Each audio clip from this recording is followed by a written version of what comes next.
Shalom Aleichem. Bapak Yahweh memberkati saudara sekalian. Pada pagi ini, saudara-saudara, saya akan menyampaikan satu materi yang saya beri tema neraka. Barangkali kita sudah tidak asing dengan kalimat ini. Dan bahkan semua agama itu mengenal kata neraka. Tetapi neraka yang seperti apa? Kita harus tahu tentang apa itu neraka. Selama ini yang kita ketahui, neraka itu adalah tempat orang yang berbuat jahat. Neraka adalah tempat orang yang melakukan dosa-dosa. Itu betul, saudara-saudara. Tetapi pada pagi ini saya akan menyampaikan tentang apa itu neraka secara firman Tuhan. Saya memang belum pernah mati, saudara-saudara.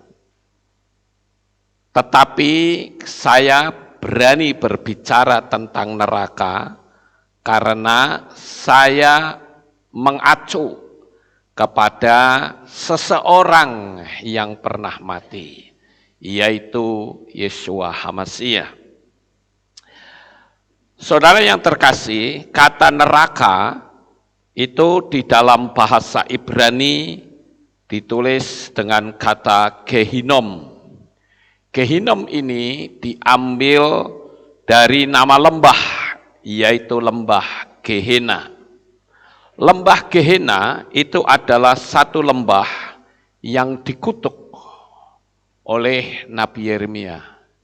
Ini kok nggak jalan? Nah, ini adalah pintu gerbang menuju ke lembah Gehenna atau orang menyebutnya Gehinom. Nah, saudara yang terkasih, saya tekatkan ya. Ini kok nggak jalan sih. Ya. Di sini ada tulisan Kei Ben Hinom. Ya. Itu artinya lembah Ben Hinom. Ya, lembah Hinom. Nah, lembah ini saudara-saudara itu dulu pernah dikutuk oleh Nabi Yeremia. Kenapa lembah ini dikutuk oleh Nabi Yeremia?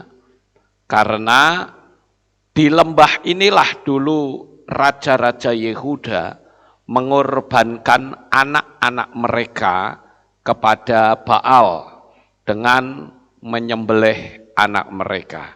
Kita akan lihat terlebih dahulu ayat-ayatnya sebagai dasar untuk kita memahami lebih dalam tentang neraka ini. Jadi sekali lagi, neraka itu dalam bahasa Ibraninya adalah Gehinom, yang diambil dari nama lembah, yaitu lembah Gehenna. Kita baca kitab Yeremia, ini ada 2 pasal ya Bapak Ibu, pasal 7 dan pasal 19. Kita akan baca terlebih dahulu untuk menjadi dasar tentang nama lembah ini. Kenapa disebut dengan Gehenna?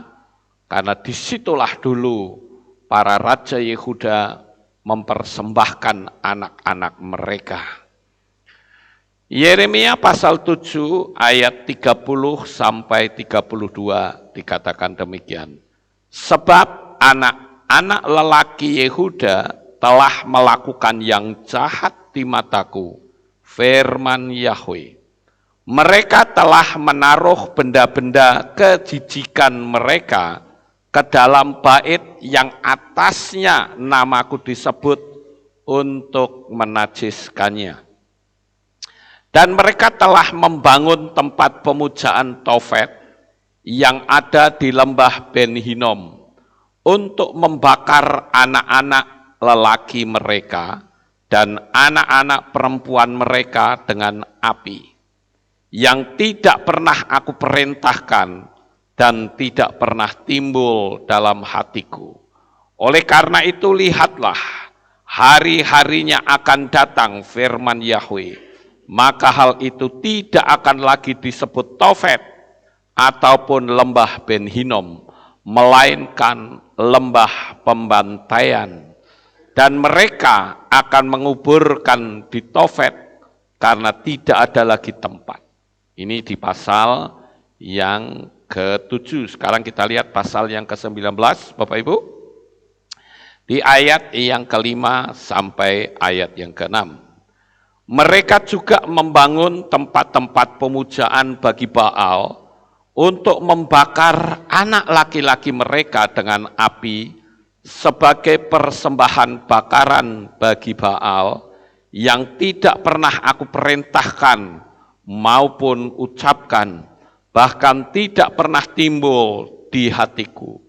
Oleh karena itu lihatlah, hari-hari akan tiba, firman Yahweh, bahwa tempat ini tidak lagi disebut Tofet atau lembah Ben Hinnom, tetapi lembah pembantaian.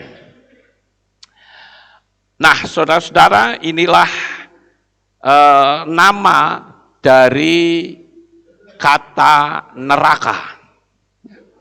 Dan nama lembah ini disebut dengan lembah pembantaian atau the Valley of Slaughter.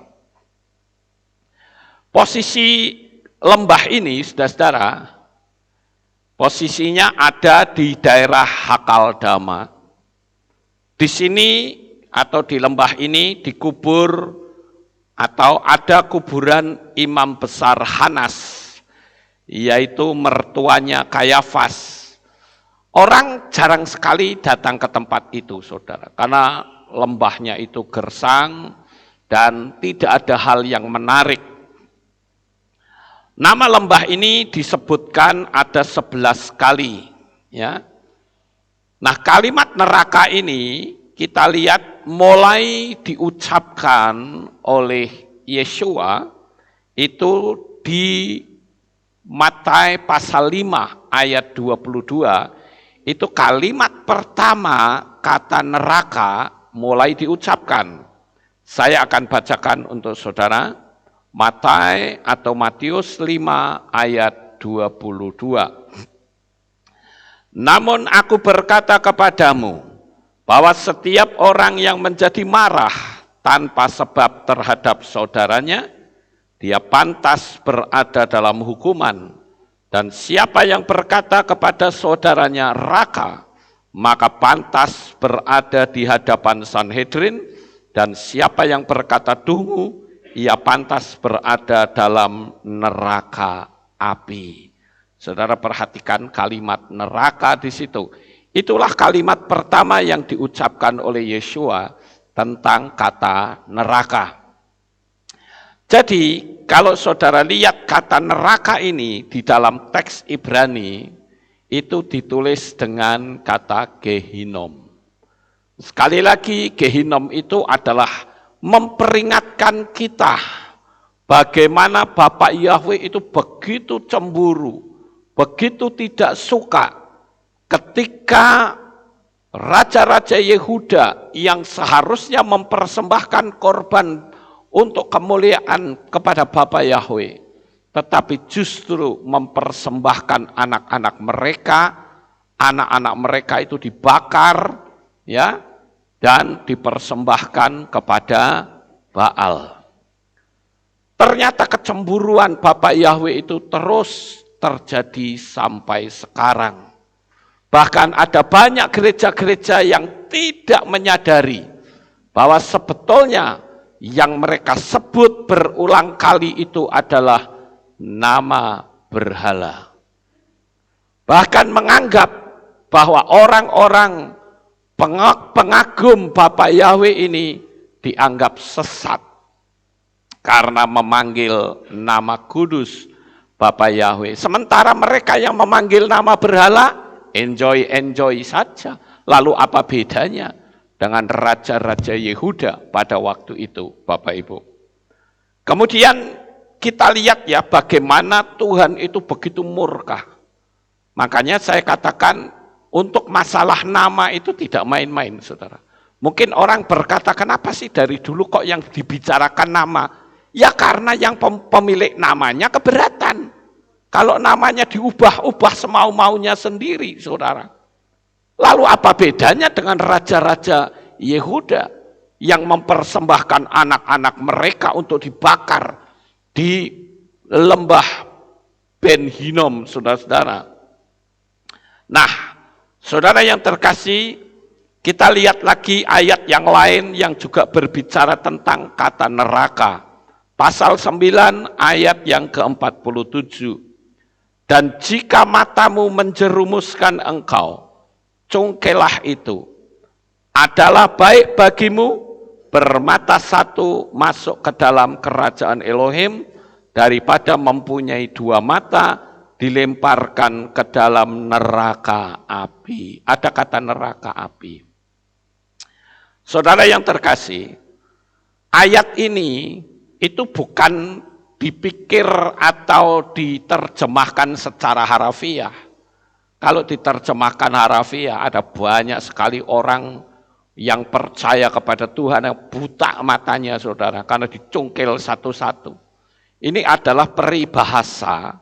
Misalnya ketika saudara melihat benda orang lain atau uang yang bukan milikmu, tapi punya keinginan untuk mencuri karena akibat dari penglihatan, dikatakan cungkilah matamu.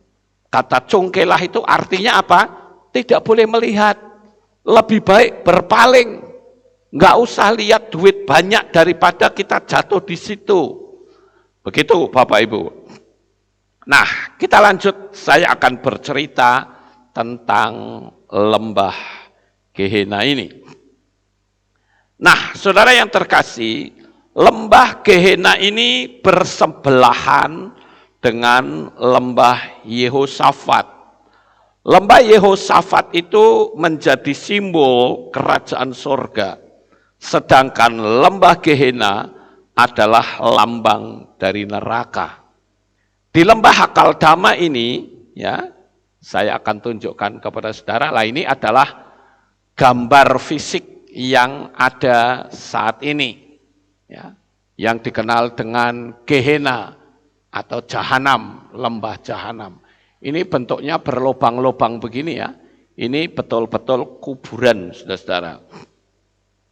Nah, di lembah ini, saudara-saudara, ada biara yang dikuasai oleh gereja Yunani Ortodok yang bernama biara Yudas Iskariot atau Onoforius. Itu adalah tempat dulu Yudas Iskariot bunuh diri atau bergantung diri, saudara-saudara. Hakaldama juga adalah kuburan buat orang asing. Ada biara perang dunia ya pada abad 12 ya, oleh tentara perang salib yang datang ada biara pada abad 12 oleh tentara perang salib yang datang ke Eropa yang waktu itu menaklukkan Yerusalem. Dan di dalamnya banyak sekali kuburan-kuburan orang asing. Jadi saudara-saudara, kalau saudara lihat di sini, ini ada biara ya. Ada biara, tetapi biara itu di dalamnya berisi kuburan-kuburan. Itulah biara dari gereja Yunani Ortodok atau yang disebut dengan Onoforius. Nah, mereka ini adalah orang-orang asing, saudara-saudara, atau tempat kuburan orang asing. Saudara juga bisa lihat di dalam kitab Matai 27 ayat yang ke-7. Coba kita lihat sejenak. 27 ayat 7 dikatakan, dan setelah mengambil kesepakatan, mereka membeli ladang tukang periuk dengan uang itu sebagai kuburan bagi orang-orang asing. Ya, jadi sekali lagi di lembah itu ada kuburan-kuburan. Kemudian mungkin saudara juga pernah mendengar kata Sheol. Apa itu Sheol, saudara-saudara? Nah, Sheol itu adalah dunia orang mati. Atau saya menyebut dengan istilah tempat penantian. Jadi begini saudara, kalau kita mati, ya ini kita tidak langsung ke surga atau ke neraka, tidak. Yang jelas kita tidak ke neraka, bukan? Ya, karena kita sudah percaya kepada Bapa Yahweh, kita bahkan juga sudah dimeterai atas namanya. Jadi kita tidak mungkin ke sana. Tetapi kita akan berada di tempat penampungan terlebih dahulu. Nah, itulah yang disebut dengan dunia orang mati. Ya, yaitu Sheol. Nah, kalau saudara lihat di dalam kitab Tehillim atau Mazmur 89 ayat 49, saya dasari ayat-ayatnya ini supaya lebih jelas, baru nanti saya cerita di bagian belakang. Dikatakan, apakah manusia, maka dia akan hidup dan tidak melihat kematian? Akankah dia membebaskan jiwanya dari kuasa alam maut? Perhatikan kata alam maut. Kemudian di dalam kitab Iyob atau Ayub pasal 7 ayat 9. Seperti awan-awan yang memudar dan menghilang, demikian juga dia yang turun ke alam maut tidak akan datang kembali. Perhatikan juga kata alam maut. Kemudian di dalam kitab Kohelet atau kitab Pengkhotbah pasal 9 ayat 10, segala yang tanganmu temukan untuk melakukannya, lakukanlah dengan kekuatanmu, karena tidak ada pekerjaan atau pertimbangan atau pengetahuan atau hikmat di alam maut, tempat yang kesana engkau tuju. Perhatikan kata alam maut. Yesua pernah masuk ke tempat ini yang juga disebut dengan rahim bumi. Nah, ini seperti ini ya Bapak Ibu. Kalau kita lihat di gambar ini, kita menemukan bagaimana Sheol itu adalah tempat penampungan saat manusia mati. Dan tentunya yang tidak mendapatkan keselamatan. Sedangkan orang-orang yang meninggal, yang mati di dalam Tuhan, maka saudara tempatnya tidak di situ. Tetapi di satu tempat yang dalam bahasa Ibrani disebut dengan Pardes atau Firdaus, saudara-saudara. Kata Firdaus ini berulang-ulang kali disebut oleh Yesua, bahkan ketika seorang penjahat yang ada di samping Yesua, Yesua berkata, aku berkata kepadamu hari ini, bahwa engkau akan ada bersama dengan aku di Firdaus. Jadi Firdaus itu adalah tempat nanti kita ada. Lalu saudara-saudara, bagaimanakah situasi tentang neraka itu? Nah, ini saya jelaskan dulu ya tentang ini bentuk bumi ya saudara-saudara. Jadi ini bumi, ya ini tentu bukan bumi bulat ya saudara, tetapi bumi datar. Karena kitab suci tidak pernah menulis bulat. Ya, kalau dikatakan bulatan bumi, itu salah terjemahannya. Yang betul ditulis dari kata khuk, yang artinya circle, seperti piring. Ya, jadi gambarnya seperti ini. Ini di bawah, ini yang dikenal dengan Sheol atau tempat penampungan atau rahim bumi. Yesua pernah di sini. Dan ini adalah air yang ada di atas. Cakrawala. Nah di atas air inilah bertahta Bapa Yahweh. Sementara di sini itu ada matahari, bulan, bintang, dan segalanya itu ada di bawah cakrawala, saudara-saudara. Artinya tidak seperti yang disampaikan oleh NASA. Jarak antara bumi dengan matahari itu 150 juta kilometer, itu salah. Makanya ketika saya menerangkan tentang bumi datar, tetapi orang menggunakan logika bumi bulat, nggak nyambung, saudara-saudara. Ada yang tanya sama saya begini, loh Pak, bagaimana mungkin di sebelah sini bisa terang, di sini bisa gelap, orang mataharinya aja jauh. Ya iyalah, karena yang Anda pikir itu pola bumi bulat, sementara bumi datar itu semua konsep beda sekali. Ya Bapak Ibu, tapi saya tidak akan menerangkan hal ini karena ini ada sesinya tersendiri dan saya sudah pernah menyampaikannya. Jadi saya akan ceritakan terlebih dahulu tentang apa itu neraka, situasinya seperti apa. Yang pertama adalah neraka itu tempat penderitaan kekal, saudara. Kata kekal itu berarti tidak ada waktu. Kalau dibilang kita masuk neraka 1 triliun tahun, tunggu saja. Nantilah mesti nyampe, betul nggak Bapak Ibu? Karena ada waktu. Manusia mati itu paling ya 80-90 itu sudah pasti mati, saudara. Walaupun ada yang lebih panjang. Tapi tetap ada batas. 1 triliun tahun pun ada batas. Tetapi kitab suci tidak pernah menyebut ada batas di dalam neraka.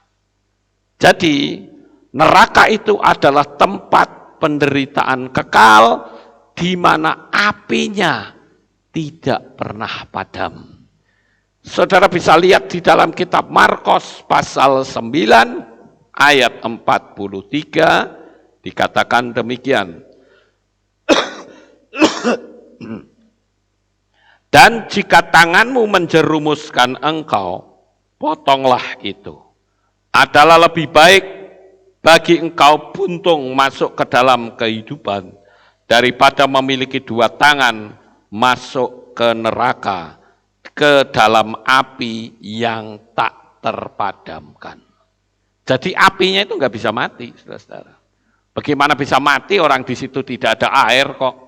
Yang buat matiin api dengan apa, saudara?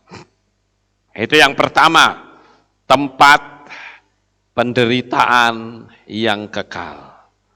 Kemudian yang kedua adalah tempat orang yang tidak mendapatkan keselamatan. Nah, sekali lagi di tempat ini setan itu tidak punya peran apapun, saudara. Kita seringkali melihat bahkan banyak pendeta-pendeta juga yang bercerita tentang perjalanan ke neraka. Dulu pernah ada seorang pendeta yang bercerita tentang perjalanan ke neraka. Dia bisa khotbah dengan 1 materi keliling dunia, saudara-saudara. Hanya 1 materi saja. Judulnya adalah Trip to Hell, perjalanan ke neraka. Dan di situ diceritakan bahwa di neraka itu ada setan-setan yang menyiksa. Ada setan-setan yang melakukan penyiksaan yang mengerikan. Ada orang yang ditusuk dari pantat sampai di kepala. Ada yang lidahnya dipotong. Ada yang disetrika. Cap jago lagi setrikanya, saudara. Itu sudah ngawur semua. Tidak pernah ada dalam 1 ayat pun peran setan di dalam neraka. No. Justru kitab suci mengatakan setanlah yang akan disiksa di situ. Siapa yang menyiksa? Ya keadaan di situ yang menyiksa, saudara. Jadi kalau ada orang yang cerita terserah saya tidak peduli, apakah itu pendeta atau bukan, kalau tidak sesuai dengan firman Tuhan ya jelas saya katakan itu salah ya. Sekalipun dia terkenal, dia disebut pendeta besar, ya terserahlah. Tapi bagi saya, acuan saya bukan kepada pendeta. Jadi setan itu tidak punya peran apapun. Di dalam kitab Gilyahna atau kitab Wahyu, coba kita buktikan saudara-saudara. Di dalam kitab Wahyu pasal 20 ayat 10, dikatakan, dan si Satan yang menyesatkan mereka dilemparkan ke dalam lautan api dan belerang, tempat binatang buas dan nabi palsu itu berada, dan mereka akan apa? Diseksa siang dan malam untuk selama-lamanya. Jadi adanya cerita tentang orang yang diseksa oleh setan di neraka itu saya sudah tahu itu dari sejak saya kecil. Saya punya komik dulu, komik itu dari agama Islam, saudara. Nah di komik itu diceritakan tentang seseorang yang mati karena berbuat dusta. Dipotong dipotong lidahnya, saudara-saudara. Kemudian karena dia tukang berbuat zina, ditusuk dari kemaluannya sampai di kepala. Itu sebetulnya adalah cerita fiksi. Saya akan tetap mengacu kepada firman Tuhan. Sekalipun pendeta juga dapat penglihatan seperti itu, tapi saya katakan penglihatan pun bisa salah. Makanya ujilah setiap roh. Dicocokkan dengan firman Tuhan. Lah kalau setan menyiksa manusia, ayo kita pakai logika. Lah kok enak jadi setan, saudara? Sudah di dunia menggoda orang, di neraka nyiksa orang. Enak amat. Seneng juga jadi setan ya, saudara. Inilah penipuan di alam roh. Sama seperti waktu Amerika perang melawan Vietnam. Saudara tahu film Rambo ya, yang main itu Sylvester Stallone. Badannya gede, bagus. Wah, itu satu orang Rambo itu bisa menghabisi ratusan orang Vietnam. Dan film Rambo itu selalu pemenangnya Amerika, saudara. Tapi faktanya, waktu Amerika perang sama Vietnam, Vietnam yang menang. Jadi saya sebut itu kebohongan publik. Ya, menggiring opini untuk menunjukkan Amerika adalah negara adidaya. Lah perang lawan Vietnam aja KO. Tapi karena Rambo itu digembar-gemborkan sehingga image orang, wah, Amerika itu negara adidaya. Amerika itu negara hebat. Lawang sama Vietnam aja kalah kok, hebat apanya, saudara-saudara. Nah itu kan kebohongan publik. Sama seperti setan yang merasa diri, aku penguasa alam neraka. Lah kok enake jadi setan. Nyiksa orang semau-maunya sendiri. Justru kitab suci mengatakan setan itu yang disiksa. Apalagi kalau penyiksaannya itu ada setrika, cap jago, ada lagi gada. Waduh enak main pukul sana pukul sini. Jadi sekali lagi, kalau saudara melihat ada penglihatan tentang neraka, ikutin aja. Nanti didengerin ceritanya. Kalau di situ ada peran setan yang menyiksa manusia, itu sudah keliru. Tidak sesuai dengan firman Tuhan. Kemudian yang ketiga. Yang ketiga adalah tempat ini sangat menderita sekali dalam roh. Sehingga sakit sekali karena tubuh akan terbakar. Nah, Bapak Ibu, selama ini kita juga mendengar Kalau di neraka itu orang dibakar tubuhnya meleleh ya. Kemudian muncul lagi tubuhnya meleleh, muncul lagi. Saya sempat bertanya kepada Tuhan, Tuhan apa betul penglihatan ini? Tuhan bilang tidak. Yang betul itu adalah tubuh mereka tidak bisa meleleh. Tetapi tubuh mereka itu terbakar dengan sangat mengerikan sekali, saudara. Lalu tak pikir-pikir ya benar juga ya. Lah kalau meleleh nempel lagi, meleleh nempel lagi. Itu kan sama saja di situ adanya pertumbuhan. Padahal itu adalah dunia alam roh, bukan dunia fisik, saudara. Jadi sekalipun saudara dibakar, ingat, orang kalau sudah mati, itu kita punya tubuh kemuliaan. Begitu juga orang yang ada di dalam neraka, dia juga punya tubuh yang tidak bisa mati. Tetapi terbakar dan sakitnya luar biasa. Dia tidak meleleh, saudara. Dia tetap dalam kondisi yang ada, tetapi sakit sekali. Contoh gampangnya begini. Coba saudara kalau lihat las, ya nggak usah las deh, api kompor, ya mau dicoba juga boleh, ya.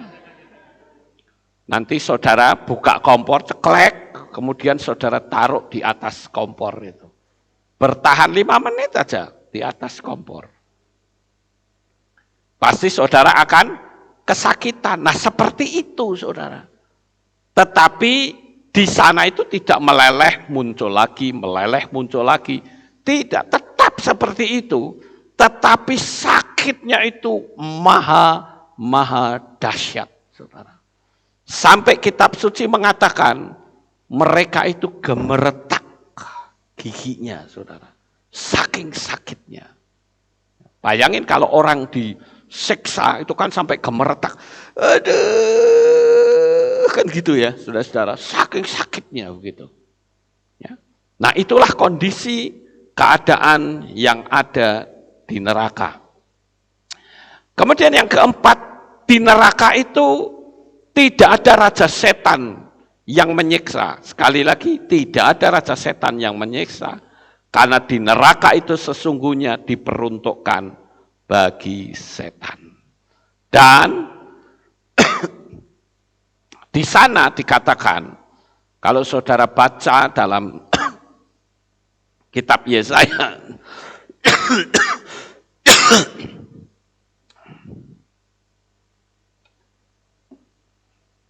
kalau saudara baca di dalam kitab Yesaya, pasal terakhir, ayat terakhir, saudara ingatnya di situ. Yesaya terakhir, ayat terakhir. Di sana ada gambaran neraka. Dan mereka akan pergi keluar dan melihat mayat orang-orang yang telah memberontak melawan aku, karena ulat-ulat mereka tidak akan mati dan apinya tidak akan padam. Dan mereka akan menjadi suatu kebencian bagi semua yang hidup. Jadi di neraka itu juga ada ulat-ulat, saudara. Orang berselimutkan ulat. Ulatnya pun nggak akan mati, saudara. Jadi jangan saudara pikir, wah ini ulat kalau kena api mati. Enggak, itu ulatnya beda, saudara. Ulat yang tidak mati. Dan neraka itu ada jurang pemisah. Nah ini adalah gambaran dari hebatnya penderitaan di neraka yang sangat menyakitkan tanpa batas waktu. Nah, kalau kita bicara tentang neraka, saudara-saudara, saya tidak akan menggunakan istilah Hades. Kenapa? Karena Hades, walaupun banyak pendeta yang menggunakan istilah itu istilah dalam bahasa Yunani, ya, tentang tempat penyiksaan, ya, tempat penjara para malaikat dan sebagainya, yang dikenal dengan Hades. Saya tidak mau menggunakan istilah ini. Kenapa? Karena Hades itu adalah pola Yunani. Bukan pola Yunaninya yang salah, tetapi sudah disusupi dengan mitos yang ada. Diceritakan bahwa Hades itu, tempat penyiksaan itu dijaga oleh seekor anjing berkepala 3 yang disebut dengan Cerberus, saudara-saudara. Tetapi di kitab kita nggak ada seperti itu. Nah kalau tidak ada ya saya lebih baik tidak menggunakan istilah itu. Sama seperti kata iblis. Saya tidak menggunakan istilah iblis. Kenapa? Karena iblis itu ada di Al-Quran. Bukan Al-Qurannya yang salah, tetapi teologianya yang berbeda, saudara. Di surat Asy'ad, surat Ar-Rahman, dan surat Al-Hijr itu dikatakan bahwa iblis itu dibuat dari api. Nah ini teologianya berbeda ya Bapak Ibu. Jadi karena teologianya berbeda, ya lebih baik kita pakai kata yang sesuai firman Tuhan. Karena kitab suci saudara yang ditulis iblis, itu tulisannya Shin Tet Nun. Ya, Shin Tet Nun dalam teks Ibrani membacanya Satan, bukan iblis ya.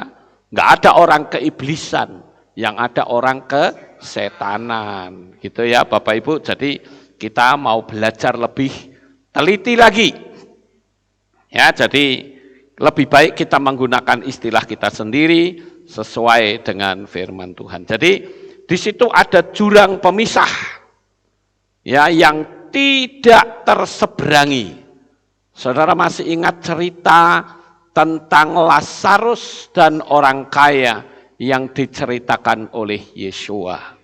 Ya, di situ diceritakan tentang adanya jurang yang tak terseberangi. Ya. Nah, jurang tak terseberangi itu ya orang yang sudah ada di neraka, ya sudah di situ terus. Sampai kapan? Ya selamanya. Ya. Kemudian yang berikutnya yaitu penderitaan di neraka ini bukan cuma penderitaan fisik, tetapi juga penderitaan secara jiwani. Artinya apa, saudara? Artinya memori orang itu selama ada di dunia, itu masih nempel ada pada orang itu. Jadi saudara bisa bayangkan betapa menderitanya orang di neraka. Sudah tubuhnya terbakar, pikirannya juga ingat. Oh dulu aku dikasih tahu oleh papi saya dikasih tahu oleh engkong saya tentang keselamatan, tapi aku tolak. Aku dulu dikasih tahu bahwa sang pemilik Syamayim itu bernama Yahweh, tetapi aku tolak. Semua ingat semua. Bagaimana orang melakukan dosa ketika ada di dalam dunia, ingat semuanya, saudara. Saudara bisa bayangkan penderitaan itu bukan cuma penderitaan fisik yang terbakar, tetapi juga penderitaan batin. Bagaimana saudara ditinggal orang yang sangat saudara sayangi, sekarang ada di Syamayim, ada di sorga. Sementara orang itu kelojotan di api neraka, saudara. Dan sekali lagi itu bukan 1-2 triliun tahun, tetapi selama-lamanya. Tidak ada lagi korban penghapus dosa. Tidak ada lagi kesempatan untuk memperbaiki diri. Saudara ingat bagaimana cerita tentang Lazarus dan orang kaya. Orang kaya itu ingat bahwa masih ada saudaraku yang juga sama seperti aku. Dia ingat, saudara. Nah ini penderitaan di api neraka. Bahkan setetes air itu sangat berharga. Jadi saudara bisa bayangkan betapa menyakitkannya kalau sampai masuk ke dalam neraka. Yang berikutnya yaitu tubuh manusia yang dibakar, ya, itu terus menerus terbakar tidak harus meleleh. Tubuh yang anti meleleh, tapi sakitnya itu super dahsyat, saudara. Kesakitan yang maha hebat. Kalau dibilang meleleh, itu bukan di neraka, tetapi di dunia, saudara. Kitab suci pernah menulis bahwa unsur-unsur dunia pada waktu kiamat nanti itu akan musnah, meleleh. Itu ada di dalam kitab 2 Petrus pasal 3 ayat yang ke-12 dikatakan, sambil menanti dan menyegerakan kedatangan hari Elohim, yang olehnya langit akan lebur. Saudara perhatikan kata lebur, dengan terbakar api, dan anasir-anasir akan meleleh dengan terbakar panas yang membara. Ini bukan di neraka, saudara. Kata meleleh ini adalah saat terjadi pemusnahan dunia ini secara total. Sampai anasir-anasir yang terkecil, yang saya sering menyebut dengan nanoteknologi, itu pun akan meleleh. Ya, saat kedatangan Tuhan di periode yang terakhir. Nah, Bapak Ibu yang terkasih, jadi singkatnya seperti ini, saudara. Saya gambarkan ini adalah seseorang yang meninggal, ya. Ini ada orang yang mati, rohnya keluar nih. Rohnya keluar. Pada saat rohnya keluar, dia hanya ada pilihan di Firdaus atau di Seol. Ini tempat penampungan dulu ya Bapak Ibu. Ini Firdaus dan ini Seol. Ini adalah jurang yang tak terseberangi. Jadi orang yang ke sini tidak bisa ke sono, yang di sono juga tidak bisa ke sini. Ada jurang terbentang luas yang tidak terseberangi. Kemudian setelah orang yang berada di tempat penampungan, maka saat nanti ada pengadilan Tuhan, orang menyebutnya pengadilan tahta putih, maka semua diadili. Termasuk orang yang ada di Firdaus ini pun diadili. Loh, diadili untuk apa? Diadili untuk menerima berkat. Disitulah keadilan Tuhan itu terjadi. Orang yang mati-matian pelayanan, otomatis upahnya akan sangat besar. Jadi Tuhan itu tidak bikin sama rata begitu, tidak. Semakin kita melayani sungguh-sungguh, kita berjerih lelah, maka upahnya pun berbeda dengan orang yang sekedar datang manasin bangku gereja, saudara. Sampai di sini paham? Saudara menjadi pendoa syafaat, dan saudara yang cuma datang pulang, yang penting sudah absen, itu beda. Makanya Tuhan berkata, kalau kamu punya talenta, kembangkan talenta itu, karena ada upah tersendiri. Ya, begitu juga yang ada di Seol ini, dia akan diadili juga. Diadili apa? Posisinya ada di mana? Karena di neraka itu sekalipun dia ada di emperannya pun, sebutlah emperan begitu, tetap aja penderitaan maha hebat di situ, saudara. Nah, baru setelah itu ada yang namanya surga dan neraka, saudara-saudara.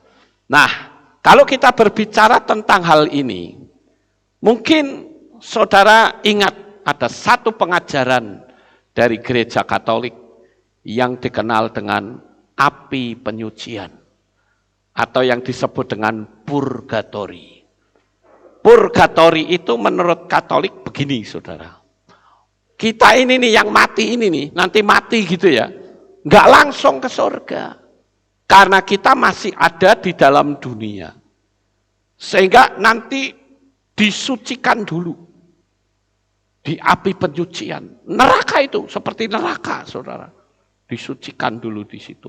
Entah berapa ratus tahun, berapa ribu tahun itu terserah Tuhan. Dan seberat apa yang kita jalani di dunia. Tapi pada prinsipnya, karena Tuhan itu kasih, maka orang yang ada di tempat penyucian akan dipindah. Lebih cepat lagi, kalau kita membawa persembahan, didoakan orang yang mati itu, maka orang itu akan lebih cepat pindah ke surga. Itu teori purgatori. Tetapi saya katakan bahwa teori ini tidak pernah ada dalam kitab suci kita. Kalau tidak pernah ada, lalu purgatori itu dari mana? Ya tentu saja bukan dari kitab suci kita. Saya tidak salah kalau orang membaca kitab lain yang tidak dikanonisasi, tidak salah. Seperti kitab Henok, kitab Yasher dan sebagainya, kitab Makabe, enggak salah kita baca. Tetapi kalau kita salah menafsirkan, itu hasilnya jadi salah. Nah, sekarang saya akan ceritakan kenapa ada api penyucian, saudara-saudara. Nah, saya katakan kalau ada api penyucian, lalu kalau begitu berarti pengorbanan Yesua ini belum cukup, saudara. Ya. Pengorbanannya sampai berdarah-darah, sampai mati, belum cukup. Karena manusia toh masih harus disucikan. Tetapi firman Tuhan katakan, kita yang berdosa seperti merah seperti kermisi sekalipun akan menjadi putih seperti salju karena kuasa darah Yesua. Jadi ngapain kita masuk ke purgatori? Ya, nah sekali lagi saya akan ceritakan tentang dasar dari purgatori itu apa. Nah, saudara-saudara, teori purgatori itu adalah teori api penyucian yang diambil dari kitab 2 Makabe pasal 12 ayat 43 sampai 45. Nah ini, saya akan bacakan untuk saudara. Dari mulai ayat 43. Kemudian dikumpulkannya uang di tengah-tengah pasukan, lebih kurang 2000 dirham perak, dikirimkannya ke Yerusalem untuk mempersembahkan korban penghapus dosa. Berarti pengorbanan darah Yesua berlaku enggak? Enggak berlaku kalau begitu, saudara-saudara. Karena penghapus dosanya pakai uang. Ya. Ini sungguh suatu perbuatan yang sangat baik dan tepat. Oleh karena Yudas memikirkan kebangkitan. Sebab jika tidak menaruh harapan bahwa orang-orang yang gugur itu akan bangkit, niscaya percuma dan hampalah mendoakan orang-orang mati. Lagi pula Yudas ingat bahwa tersedialah pahala yang amat indah bagi sekalian orang yang meninggal dengan saleh. Ini sungguh suatu pikiran yang mursyid dan saleh. Dari sebab itu maka disuruhnyalah mengadakan korban penebus salah untuk semua orang yang sudah mati itu, supaya mereka dilepaskan dari dosa mereka. Jadi ceritanya ini begini, saudara. Ini ceritanya ya, tak ceritain. Pada waktu itu terjadi peperangan. Dan Yudas, ini Yudas panglima perang ya saudara. Yudas ini bukan Yudas Iskariot ya, jangan salah. Saudara. Nama Yudas itu banyak. Yudas itu bahasa Ibrani itu Yehuda, itu Yudas, saudara. Ya, jadi Yudas ini dia berperang. Pada waktu perang, dia lihat orang-orang Yahudi kok banyak yang mati. Yudas ini bingung, kenapa kok banyak yang mati? Dia lihat gini, wah, lah ini kok orang-orang Yahudi, orang-orang saleh kok mati? Kenapa ini? Kemudian mayatnya itu buka, saudara. Artinya orang-orang yang mati itu kan harus diganti pakaiannya. Betapa terkejutnya mereka. Ketika dibuka jubahnya, dia lihat di dalam itu berisi jimat-jimat, saudara. Jadi orang-orang yang mati ini semua adalah waktu dia perang bawa jimat, saudara. Mati semua, nggak ada yang hidup. Lalu si Yudas ini ngomong begini, sekarang begini aja deh, supaya orang-orang ini tidak masuk di api neraka, ya, masuk di api penyucian ini, lebih baik kita sumbang, ya, uang itu tadi kan disebut berapa dirham gitu ya, disumbang ke bait suci, supaya nanti kalau uang itu diserahkan ke bait suci, roh orang itu pindah. Nah itulah yang dikenal dengan teori purgatori. Nah teori inilah yang dikecam keras oleh Martin Luther. Itulah yang dikenal dengan adanya Protestan. Jadi yang diprotes itu yang ini, saudara. Jadi kalau sudah dengar kata Protestan, Protestan, yang diprotes itu apa? Ya ini api penyucian. Karena waktu itu Martin Luther katakan bahwa nggak ada ini api penyucian, itu tidak ada. Orang yang sudah masuk neraka ya sudah masuk neraka, nggak bisa lagi dipindah, tidak bisa dibayar dengan uang sehingga nanti rohnya kembali ke surga dengan prinsip bahwa Tuhan itu maha kasih, nggak bisa.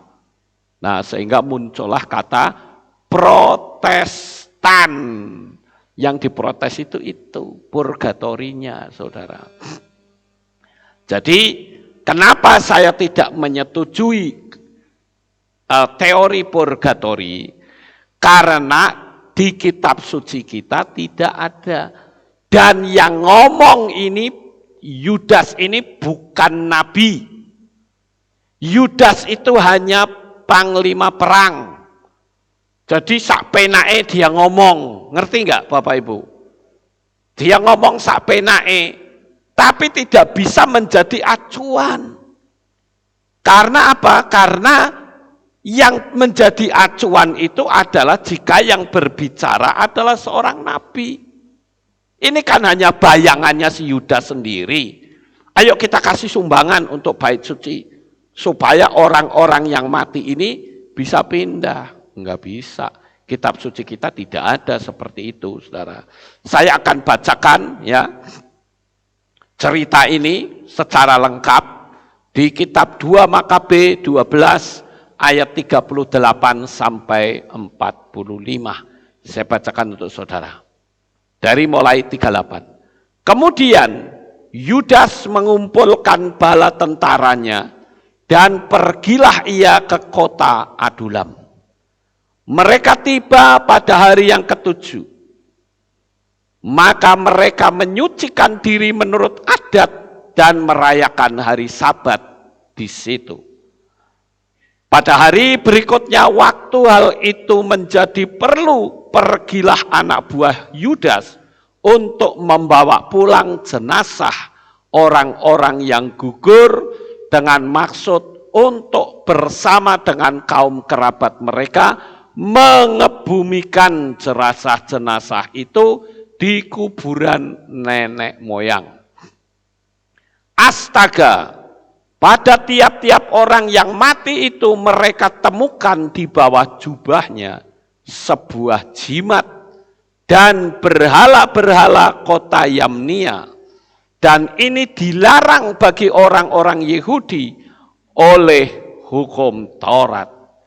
Maka menjadi jelaslah bagi semua orang mengapa orang-orang itu gugur. Lalu semua memuliakan tindakan Tuhan, hakim yang adil yang menyatakan apa yang tersembunyi. Mereka pun lalu mohon dan minta semoga dosa yang telah dilakukannya itu dihapus semuanya. Tetapi Yudas yang berbudi luhur memperingatkan khalayak ramai supaya memelihara diri tanpa dosa, justru oleh karena telah mereka saksikan dengan mata kepala sendiri apa yang sudah terjadi oleh sebab dosa orang-orang yang gugur itu.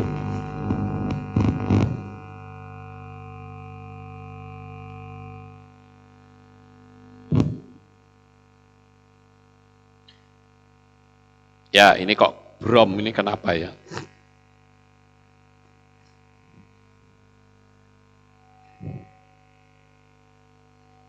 Oke, kita lanjut.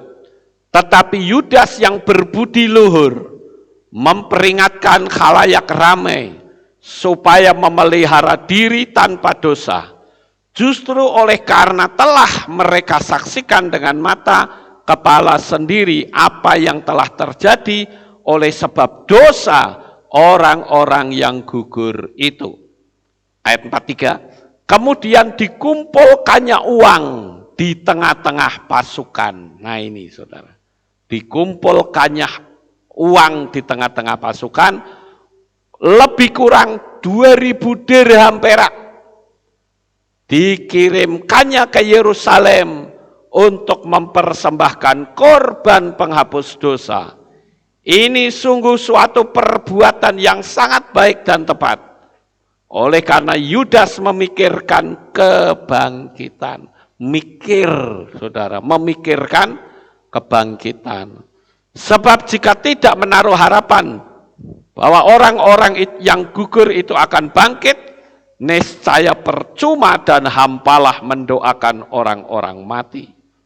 Lagi pula Yudas ingat bahwa tersedialah pahala yang amat indah bagi orang-orang yang meninggal dengan saleh. Ini sungguh suatu pikiran yang mursyid dan saleh. Dari sebab itu, maka disuruhnyalah mengadakan korban penebus salah untuk semua orang yang sudah mati itu, supaya mereka dilepaskan dari dosa mereka. Jadi Bapak Ibu, ini di luar dari konteks kitab suci kita. Dan yang ngomong pun itu adalah panglima perang. Bukan seorang nabi yang ngerti betul dunia alam roh. Sampai di sini paham? Jadi Bapak Ibu, ketika seseorang mati tidak bisa lagi didoakan. Masing-masing sudah ada tanggung jawabnya sendiri-sendiri. Setelah mati tidak ada kesempatan untuk memperbaiki diri. Setelah mati tidak bisa didoakan. Tanggung jawab masing-masing di hadapan Tuhan. Kalau mau memperbaiki diri, perbaiki sekarang ini. Apalagi kita sekarang sedang menantikan kedatangan Tuhan kita Yesus HaMasiah untuk yang kedua kali. Jadi Bapak Ibu, kalau memang saudara pengen masuk ke surga, masuk ke Samaim, hanya ada satu cara, perbaiki hidup saudara di hadapan Tuhan. Ingat, di balik kematian ada kehidupan yang maha kekal. Hati-hati Bapak Ibu, jangan hanya karena kesukaan yang sepele, kesukaan yang sejenak, tapi membawamu masuk ke api neraka. Jangan sampai. Ini kesempatan yang terbaik untuk memperbaiki diri, mumpung masih ada kesempatan. Tapi ketika saudara sudah mati, tidak bisa didoakan. Lah kalau didoakan, terus siapa dong yang mendoakan orang yang terakhir? Enggak ada, saudara. Sekali lagi, mendoakan orang yang sudah mati adalah perbuatan yang sia-sia. Jadi pagi hari ini saya sudah menceritakan kepada saudara tentang apa itu neraka. Ini hanya sekedar pengetahuan saja dan jangan sampai saudara masuk ke dalamnya. Ya, karena neraka itu sifatnya kekal dan kita akan bersama-sama ada di Samaim bersukacita bersama dengan Bapak Yahweh selama-lamanya di negeri cahaya yang tak berzaman. Sukses besar untuk saudara. Bapak Yahweh memberkati. Haleluya. Kita tunduk kepala dan kita akan berdoa. Kami mengucapkan terima kasih dan syukur kepadamu ya Bapa. Pada saat pagi hari ini kami telah mendengarkan renungan firman-Mu. Biarlah apa yang kami renungkan pagi ini menjadi berkat bagi kami.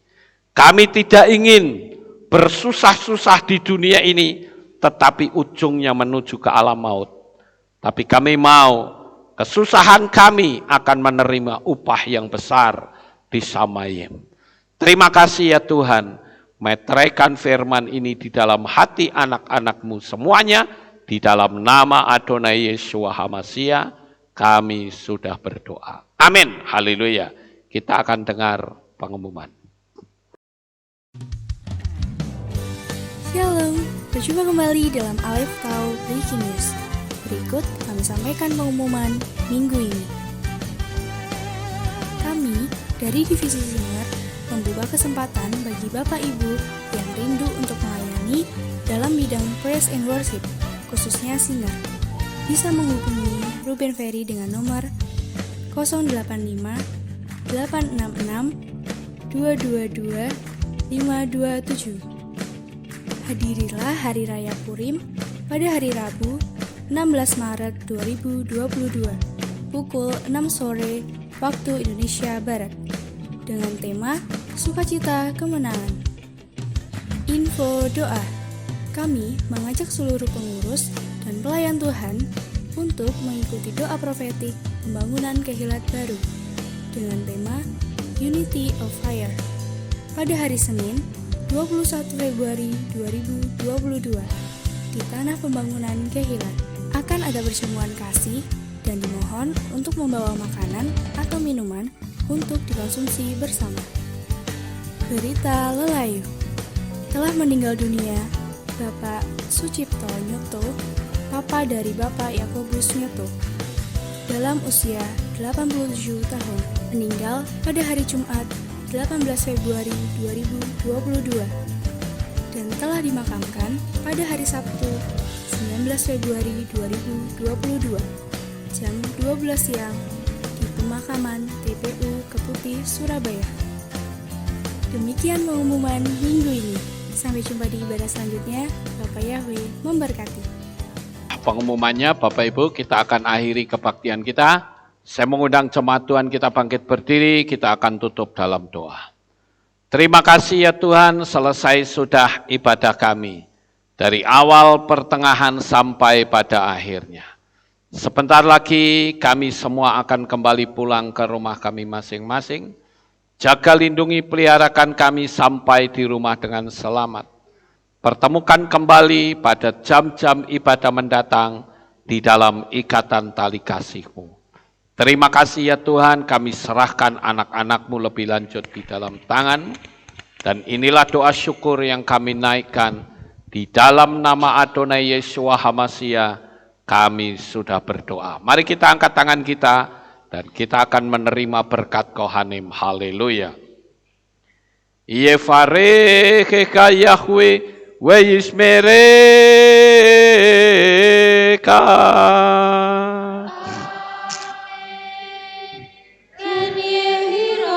Yair Yahweh panau eleka wihuneka.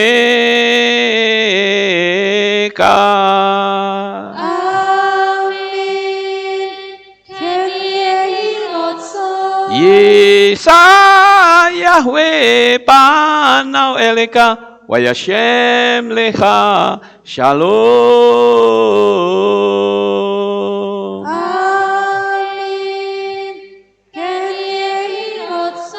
Baruk ataba eruk faruk ataba sadeh. Engkau akan diberkati di kota dan kau akan diberkati di ladang. Amin. Baruk peripit nekau friat mat kau fri fahim teka syekar ala pekawai sterojoneka. Diberkatilah buah kandunganmu, diberkati hasil bumimu, diberkati hasil ternakmu, anak-anak lembumu dan anak-anak dombamu. Amin. Baruk tanah kaum misyartika, diberkatilah bakulmu dan tempat adonanmu. Amin. Baruk ata momoi kau, faruk ata besetika, dan kau akan diberkati pada waktu kau masuk, dan engkau akan diberkati pada waktu kau keluar. Amin. Baruk ata Yahweh Eloheinu melek haolam, besem Yesua Hamasya Ruach HaKodes kile olam faed. Kami sudah berdoa dan mengucap syukur. Haleluya. Amin.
Selamat pulang, Bapak Yahweh memberkati. Dikala ku berdoa, teringat kamu,